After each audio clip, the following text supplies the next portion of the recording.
अगर कोई ऐसा स्टूडेंट है जिसने अभी मैट्रिक किया है या करने वाला है या अगेन कोई ऐसा पेरेंट है जो कि ये आपकी दास्तान से मुतासर होकर जाए कि यार मैट्रिक के बाद ही मेरा बच्चा ये स्टार्ट कर दे, तो ये क्या आपकी जर्नी क्या थी? देखिए मैं बताऊं 2009 जब मैंने एसी से स्टार्ट किया था उस टाइम तो मैं इंटर भी पैरेलल कर रहा था और एसी से भी पैरेलल पढ़ रहा था। लेकिन टुडे एसी से ने कोलैबोरेशन कर लिया इंटर बोर्ड के साथ कि जो बच्चा एसी से के शुरू के फाउंडेशन डिप्लोमा के 7 पेपर्स देता है, बेसिकली 7 पेपर्स उसने दे दी ना तो उसके एसी से के भी 3 पेपर्स एग्जाम्प्ट हो गए। वैसे एसी से में 13 पेपर्स, 7 पेपर्स आपने फाउंडेशन डिप्लोमा के दिए तो 13 + 7 हुए 20, लेकिन 3 पेपर आपके एसी से एग्जाम्प्ट हो जाते हैं तो इफेक्टिवली आप टोटल 17 पेपर्स देंगे जो मैट्रिक से आ रहा है। ठीक है। अच्छा, अब जिसने फाउंडेशन डिप्लोमा किया उसके इंटर बोर्ड में जो हमारे 14 एग्जाम्स हैं उसमें से 11 एग्जाम्स भी अब एग्जाम्प्ट हो जाते हैं और अब उसे इंटर के भी सिर्फ 3 एग्जाम्स देने। यानी मैंने तो फिर उस वक्त ज्यादा मेहनत करी थी।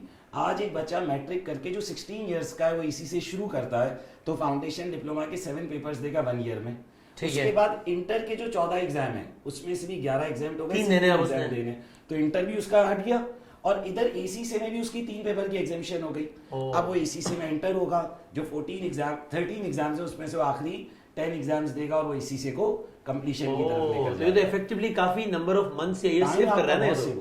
और प्लस आप अपनी प्रैक्टिकल लाइफ में जल्दी एंटर होने, आपका वो दोस्त बहुत जरूरी है, कॉलेज जाएगा, ग्रेजुएशन करेगा। मैं आपको बताऊं, लोग कहते हैं भाई साहब आपकी लाइफ में मोटिवेशन क्या है, तो मैं कहता हूँ यार मेरा दोस्त 16 साल के बाद कॉलेज गया, 18 साल, 4 साल उसने ग्रेजुएशन करी, 22 साल। मैंने तो 18 साल में क्वालिफाई करके जॉब शुरू कर दी थी और पहली गाड़ी खरीद ली थी। तो आपके लिए स्मार्ट रूट, एजुकेशन और काउंसलिंग बहुत मैटर करेगी। अब एसी से उसने 2 साल में किया, एसी से जैसे ही कंप्लीट हुआ आपको मास्टर्स की इक्विवेलेंसी मिलती है from higher education commission. AC से 9 पेपर्स के बाद आपको यूके से ग्रेजुएशन की डिग्री मिलती है। So it's not just AC से which you are getting, it's a complete package जो आपका कंप्लीट हो जाता है। और आप 18 साढ़े 18 साल में इस काबिल हो जाते हैं कि अब आप मार्केट में कॉम्पीट करेंगे। जैसे मैं कहता हूँ कि मेरा भाई मुझसे 8 साल बड़ा था, ही डिड सीए पाकिस्तान, तो ऑब्वियसली इज अर्निंग गुड, वो अभी आयरलैंड में। बट द पॉइंट इज कि जो चीज उसने 26-27 साल में पूरी करी वो 8 साल का जो एज गैप था वो 18 साल में पूरा कर चुका था। तो वक्त जो हम कहते हैं सबसे ज्यादा कीमती चीज है, वो भी यानी किसी पैसों से ज्यादा किसी भी और चीज ज्यादा कीमती है, वो वक्त भी इसमें